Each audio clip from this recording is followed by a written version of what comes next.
Hey everyone, welcome to the Horror Show. I'm Cecil Laird. And I'm Jaime Fuego! And we are here to do another haul video for you guys. We just got done both attending and covering the 2018 Phoenix Comic Fest. Whatever the hell they're calling it. Previously called Phoenix Comic Con, next year to be called Phoenix Fan Fusion. Bullshit. I hate it. But anyway. We still love the event. We're not trying to rail about that here. We mostly love the event. We don't like the fact that they closed down the event on Saturday night due to a malfunction in the fire system. Yeah, malfunction is right. And then also on top of that, I heard from a lot of fellow horror people that they were disappointed with all the hours of the day that we have to cover. There were so many conflicts with horror-centric panels. I heard they that were from all at Geek the same TV. time. I heard that from Monty. Why I are heard they that all from at the Rebecca same time? McKendry. There are so many hours to schedule this stuff, and there's not a lot of genre-centric, at least as far as scary shizzle. No, there was cover. a lot. It's just they were all well, at the same goddamn time. Yeah. It's crazy. I was looking at the schedule trying to find our I panels missed out on the on app. so much stuff, man. It was And like bummer. every time I was like, oh, that's a horror panel. Oh, that's the same time. Oh, that's a horror panel. That's the same time. Why is it at the same There's like time? 3 of them or 4 of them going at the same time. And you have panels going from like 10 until 6, 7, 8, even later in the night on certain days. Supposedly Why did this starting at 10:30 on Saturday night. That didn't happen. Yeah. Well, Anyway. what are you gonna do? You guys heard our piece about that. We're hoping Vocal next year will be a frustrations. little bit better. But here's the thing. A nice thing about Phoenix Comic Fest this year is that it followed in the footsteps of Phoenix Comic Con in that we always walk away with some fun items that we get to add to our respective piles of collections and nerdsy piles things. and stuff. Nerdy piles, that's a good way to put it. So, Fuego, I think you got a few more things than me. However, are you counting all of those as one, or are you going to go one at a time on them? Well, we don't need to go one at a time. So guys, I started a little bit of pop-centricness due to Marsha Park. Pop Vinyl. Yeah, Marsha basically bought me a Pennywise, Tim Curry Pennywise for, it was either birthday or Christmas present a year or two ago, something like that. And I have in turn, anytime I see a Stephen King themed pop vinyl, whatever the hell they call it, these guys.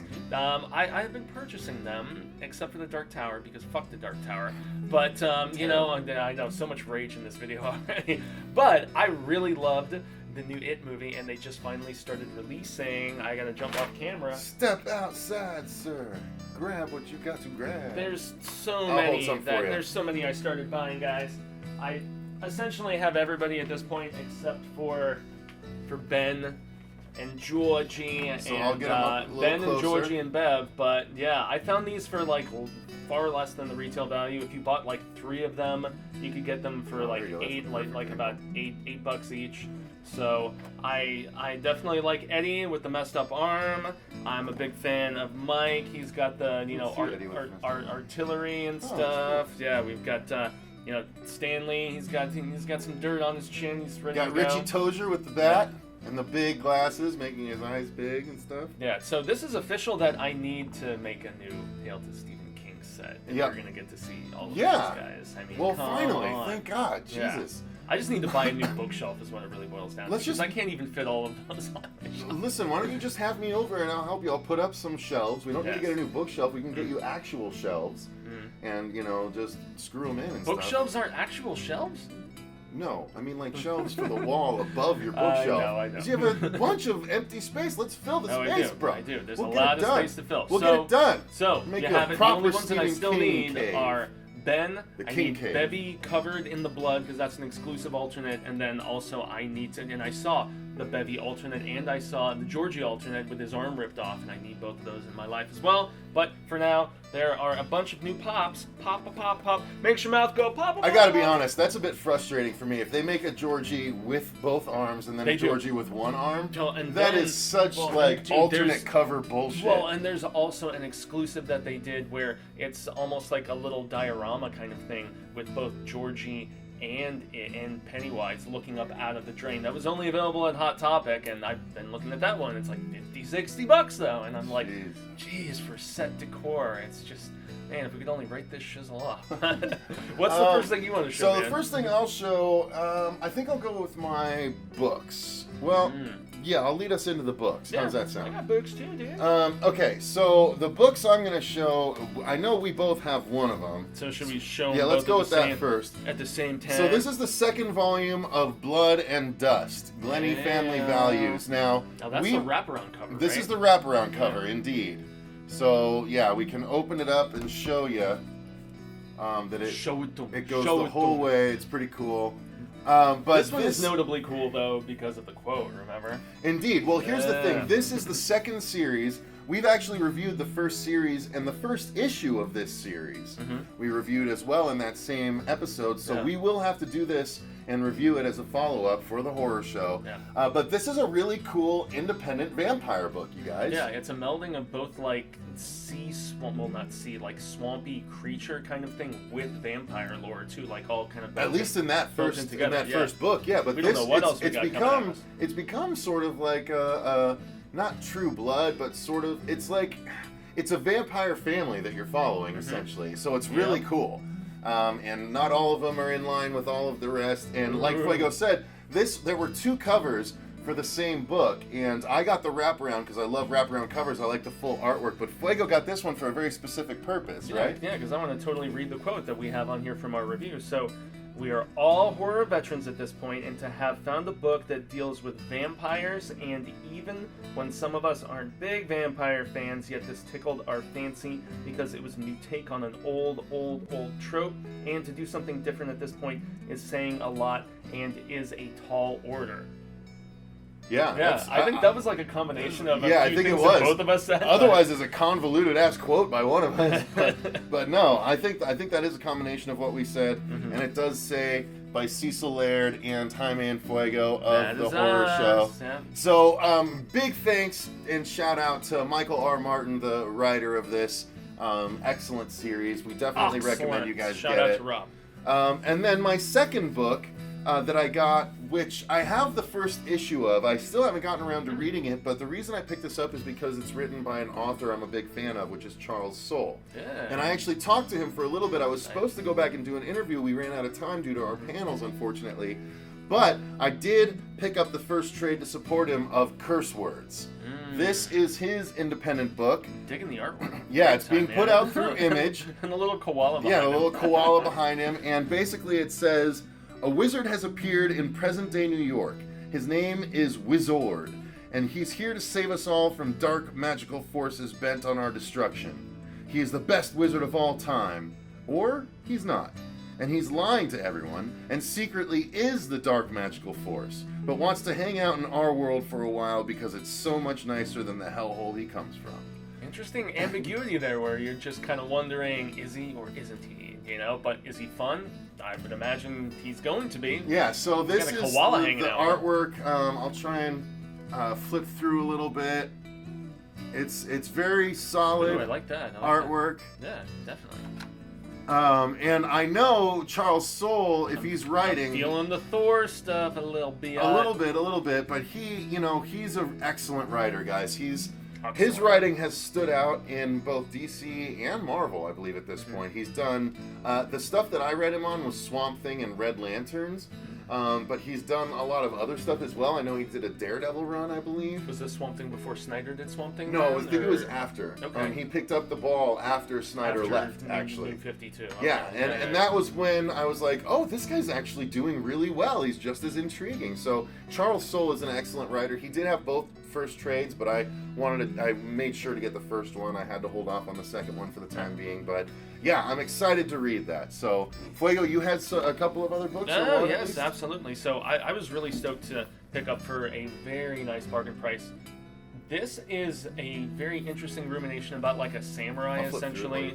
Yeah, essentially about a samurai trapped on a planet with an alien and with a xenomorph. I guess I should be a little bit more specific, but I have not read this. That is a very, very good book. Is it in the omnibus, probably? I'm not honestly. I don't know if it is in the omnibus, to be honest. But the Hellboy guy, basically, Mike Mignola. Mike Mignola. He's the one who wrote it, and did he also illustrate it? The cover, at least, was done by him. Okay, you know what? I correct myself. Dave Gibbons wrote it, and then I believe Mignola actually The same illustrated Dave it. Gibbons that did Watchmen? Yes. Wow. Correctamundo. Wow. Okay. Yeah, so I've had some people be a little critical about the recoloration of this re-release. I think it's fantastic. I think it looks very good, even connected to the original. Ooh. So it's just a very cool, self-encompassing story. It's not a series. This was indeed a one-shot, so it was, yeah.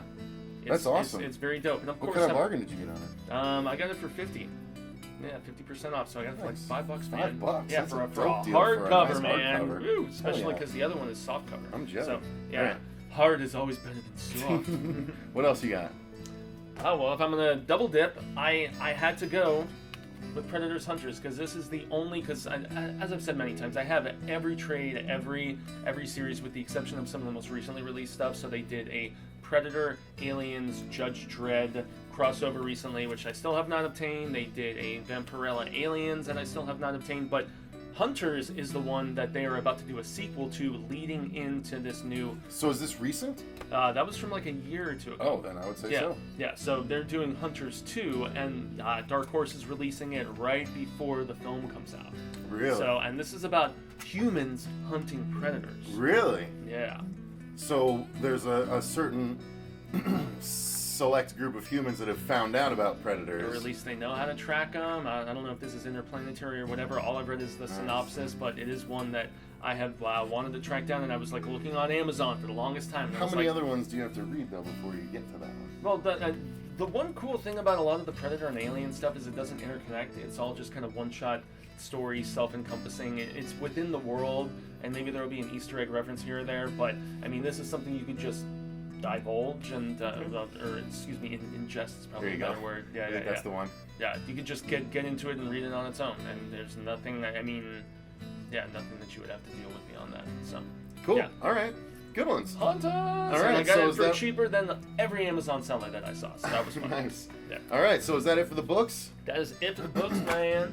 All right. Well, I think the next thing we should talk about that we both got I guess is we that right should. there.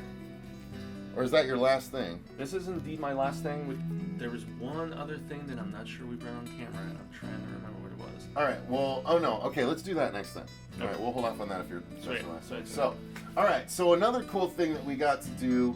I think I'll show my prints next, and then we'll do this stuff last. So yeah, I got prints from 2 different artists, and honestly, one of them, I'm hoping that it's apparent on the print. Nope, it's not the artwork. So I don't know the artist that did this, but it was a really awesome print, and it's the only one of this that I've seen, It's frankly, in a long time. It's one of the Forgotten Image series that when they first launched was big time. This is Pitt, you guys. P-I-T-T, exactly. This is little Timmy. He is a little kid that essentially has this mental bond with this huge alien creature that protects him. And he was sort of like a Hulk-ish, he was the Image's Hulk for a little bit. Similar in appearance, but Similar the in mythology appearance. was Well, and then totally Dave different. Keown. Yeah. Dave Keown started out on Pitt, if I'm not mistaken, and then moved on to do the Hulk after that. Isn't it so funny Unless that, I'm completely mistaken and it was vice versa. well, if that's the case, cyclical nature is really funny with like people, Marvel and DC guys jumping to Found Image, and then in turn a lot of them like circled back and Yeah. jumped back over, but nonetheless. But I the mean, interesting thing was this comic was from like 1993. It did not last very long. no, it didn't. And they did one like throwback issue in the mid 2000s. Well, there was this, there was the Max, and then Yep. there was the 10th, where a couple that just didn't really make it, and yet I had friends that were die-hard about these particular I have all Image the books. Max trades. I have all the Pitt issues How about because it the was 10? only like do you, 20. Do you remember the 10? I never read the 10. Oh man, that was a Tony Daniel created property. Ooh, which Tony was, Daniel's really good which artist. was really, really big. He wrote it and illustrated it as deep as your knowledge He's big goes. into DC now. Ricketts, my best friend growing up, dude, he was so insane about the 10th for the longest I'll time. have to check that out then. Yeah, dude, it's good. So Pitt, there you go. And then I had one other print that there was a matching print that kind of went with it, but it didn't wow me as much as you this. didn't get them both? Nope, I didn't get them Oh. both. Nope. I just This went with one's this way one. better though. So I Cecil agree. made the right decision. I You had to agree. go one or the other. Yeah, so this is by artist Stephen Oakes, or at least the coloring was done by artist Stephen Oakes. No. And you guys know me and my love for symbiotes. I love Venom. I love Carnage. You can see them both. Both of my pops are right here. I only have one other pop, and it's Dancing Baby Groot. That's all three of my pops. Makes your mouth go ba ba ba ba. But I love both Venom and Carnage, and I love symbiotes. And so the print I didn't get was a Batman Venom mashup. But the cooler thing that I thought was this Joker Carnage mashup. Check that shizzle out. And there is rumors about Woody Harrelson as Carnage in this new movie. I think that'd be ridiculously stupid. Ooh, well, but all this but confirmed then, unfortunately. I know. This is really dope, though. So yeah, that is my Joker Carnage print. You'll see that on the channel in the background somewhere along the way pretty soon. But yeah, before I get to the last thing we've got, let's do that big bad boy right there. So go ahead, Fuego. You talk about this one. Well, that's the thing. This is an artist that I'm honestly trying to remember the name of the previous band that he did, but he has segued more so into, this is entitled Dark God's Birth of the Architects, but he's essentially, at this point, since he's not making music anymore as much, sorry. Oh no, you're good. Yeah, he's been making a living doing like black metal album artwork, and you guys know me, I'm more of a death metal guy, more so on the melodic death metal side of things, so I like a lot of Gothenburg stuff. But his art is ridiculously good, and apparently, like, he back in the 90s, I want to say, was the inspiration for a black metal band named Watain, which they took their name from one of his albums. You know, lots of people take names of their stuff from out. I mean, Godsmack, for instance, stole their name from a Alice in Chains song. So ours this is Vienna, or Venian. Artwork and design by Venian. So well, I think that's who we're talking to. Okay. Nonetheless, I mean, this stuff is, as you take a look, it is so, and it's black and white, obviously, but it is so increasingly detailed and ridiculous. I mean, you know, as I made the black metal reference to him when we were trying to get interviews with him, but just fan after fan kept walking up to his booth, you know, he was like, "Oh, I'm glad that you caught the reference of the indistinguishable logo of my previous band." And so, yeah, he also colored the book with Jay Photos, remember? Yeah, Rising Rebels. Yes, exactly. So that's another shout out. Jay Photos' new book. Yeah, yeah. So that's another shout out that we have to give, because Jay is a good friend of the channel who has been on previously. The only one detriment that I have to mention is that, like, as we flip to the back, we thought there was going to be a vinyl of some sort in there, but Nope. It's a CD, you know, and you know, CD is not. I actually still have a CD drive for both of my computers, so I can dump that in there. But I have a CD player over there. So. There you go. But that's even older school. It's just so funny how CDs have become, you know. Just so we're gonna have to. Yeah, I'm sorry. No.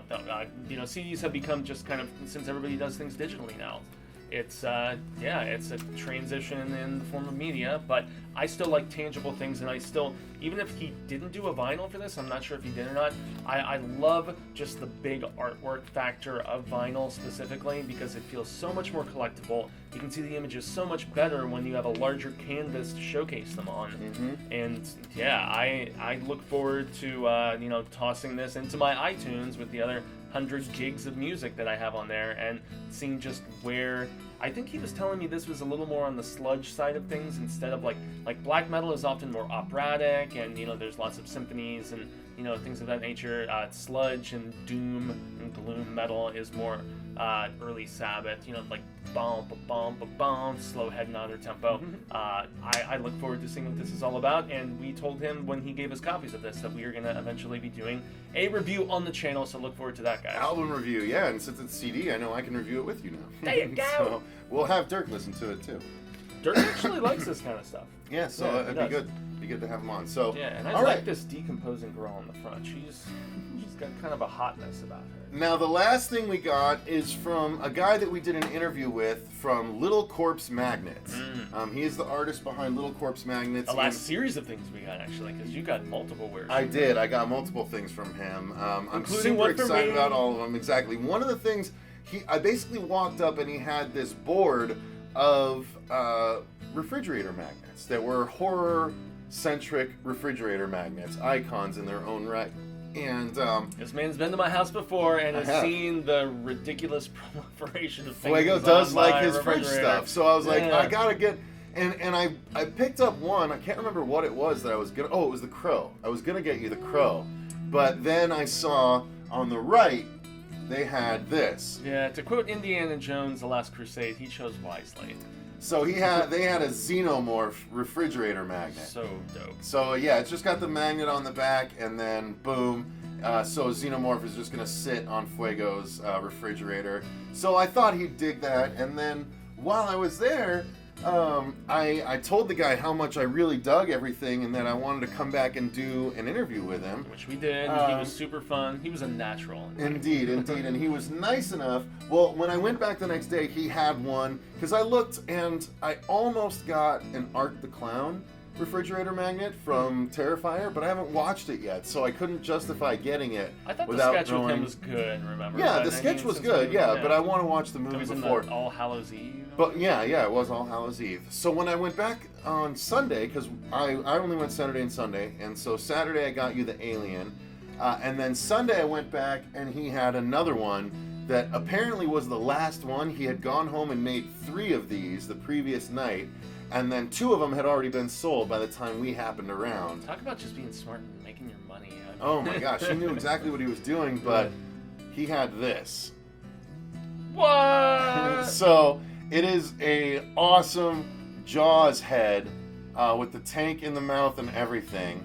Mm-hmm. It is a magnet that's going to go on my refrigerator, but it is so cool. I walked up and I was like, oh my god, you have a Jaws one? Obviously, Jaws 2, if you guys didn't know, is the first horror movie I ever experienced, and Jaws is one of my all-time favorites, of course, along with many other people. But same here. I thought that was an absolutely awesome magnet, so I had to pick it up for myself. Yes. But the really cool thing that he had, honestly, that I saw the first day when I got your Alien, and I was like... How many of these did they have, though? One. This was the only one he's ever made. This is the only one he's made. So this is an exclusive piece. This is an exclusive piece. I have never seen this at any other convention. I posted it on Instagram, so if you're following us on Instagram, you know what it is. Please do. But this is the only one of these I've ever seen at all the conventions we've ever gone to, all the horror conventions. No one has an item just like this. Never seen. Drum roll. Wow. Boom. I'm your boyfriend now, Nancy.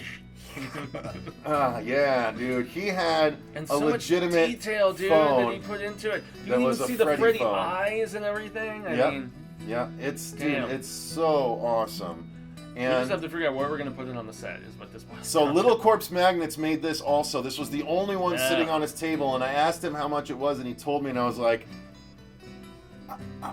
I can't walk away without this. This would be so amazing for our set. So I think instead of the Freddy glove like we had in the first season, we might make this the centerpiece. This is even a little bit cooler. Yeah, so we'll make this the centerpiece. It'll just sit right there on the actual table there, going forward. But this is a super amazing, unique item. You guys would be amazed at how little it actually costs. You wanna know?